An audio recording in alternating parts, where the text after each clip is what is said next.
Hi friends, and welcome back to Reading with Isa. Today's story will be The Prince and the Pauper. Once upon a time, there was a kindly king who ruled with fairness and generosity. His son, the prince, was busy with his studies, but he loved the kingdom too. It was a time of great peace, and the people of the land were very happy. But then the king grew sick and could no longer watch over his people. The greedy leader of the king's guard, Captain Pete, saw the king's illness as his chance to get rich. Day after day, the captain and his soldiers took money and other valuable objects from the people of the kingdom. Neither the king nor the prince knew what Captain Pete was doing, and the king's subjects kept getting poorer and poorer. One very cold morning, two peasants named Mickey and Goofy watched as Captain Pete drove the royal coach past them. When Mickey's dog Pluto spotted some sausages hanging from the coach, he ran after it. The dog was very hungry because Captain Pete and his men had taken so much of the kingdom's food. The coach disappeared through the palace gates, with Pluto following close behind. "Stop!" Mickey shouted as he ran after his dog. "Come back!"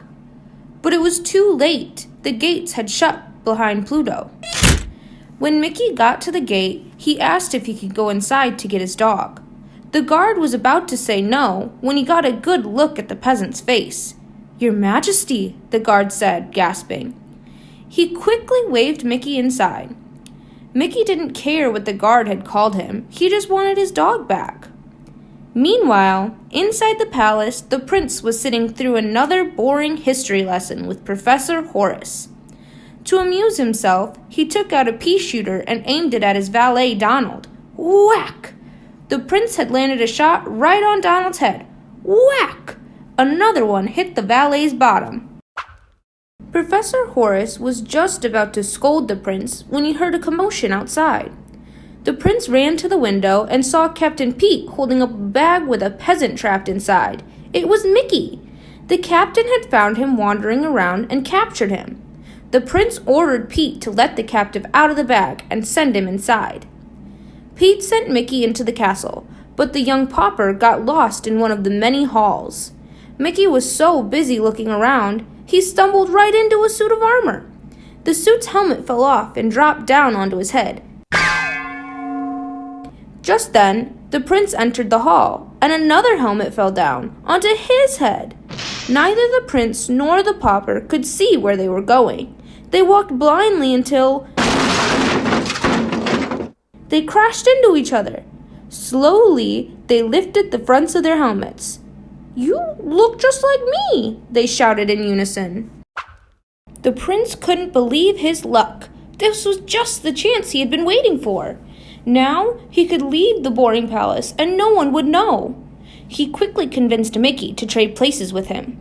To Mickey, the idea of living in a luxurious palace as a prince sounded amazing.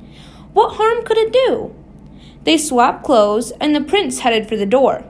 "I'll be back in the blink of an eye," he promised. Then he left, eager to explore the world. The prince made it outside and past the royal guard, but then he ran into Pluto. The dog sniffed him a few times and walked off. He hadn't been fooled. The prince was not his master. When Goofy saw the prince, he thought he was Mickey and began to talk to him. The prince ran off, leaving a confused Goofy behind. Back at the palace, instead of eating tasty food and being treated royally, Mickey was trying to follow the prince's geography lesson. It was not going well.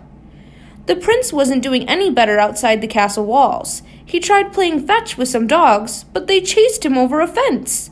Disappointed, he went to the marketplace. There, he saw one of the captain's guards stealing food from poor people. "Halt! I am the prince!" he cried, holding up his royal ring.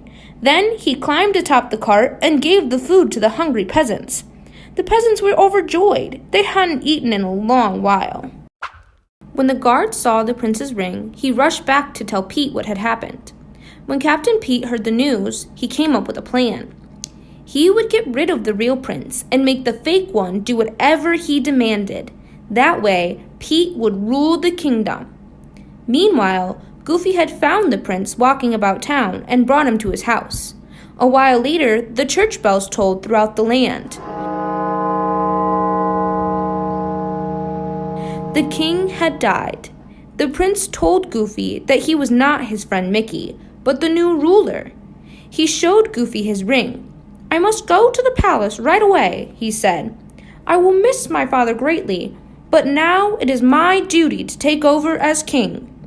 Then he leaped out of his chair and headed toward the door, but Captain Pete was waiting for him just outside. The guards quickly captured the prince, brought him to the palace, and threw him into the dungeon. Donald was already inside. "I see your royal ring," Pete said from outside the prince's cell, "but it won't do you any good. As soon as the pauper is crowned king, I shall unmask him as an impostor and rule the kingdom myself." With an evil laugh, he left. The situation looked hopeless for the prince and the entire kingdom. Just then, a strange-looking guard came to the dungeon door. It was Goofy. "Sit tight, little buddy," he said as he got the prince out of his cell. But Pete's guards were close behind. Luckily, the prince, Goofy, and Donald escaped after a long chase. Meanwhile, Mickey was trying to avoid being crowned king. He knew that Captain Pete would keep stealing from the people of the kingdom, so he stopped the ceremony. "I'm the prince, so whatever I order must be done, right?" Mickey asked the man who was about to crown him. The man nodded, and Mickey ordered the guards to seize Pete, but Pete was ready for this. "He is not the prince," yelled the wicked captain. "He is an impostor. Seize him." "I'm not an impostor, though," came a voice from a high balcony. It was the real prince.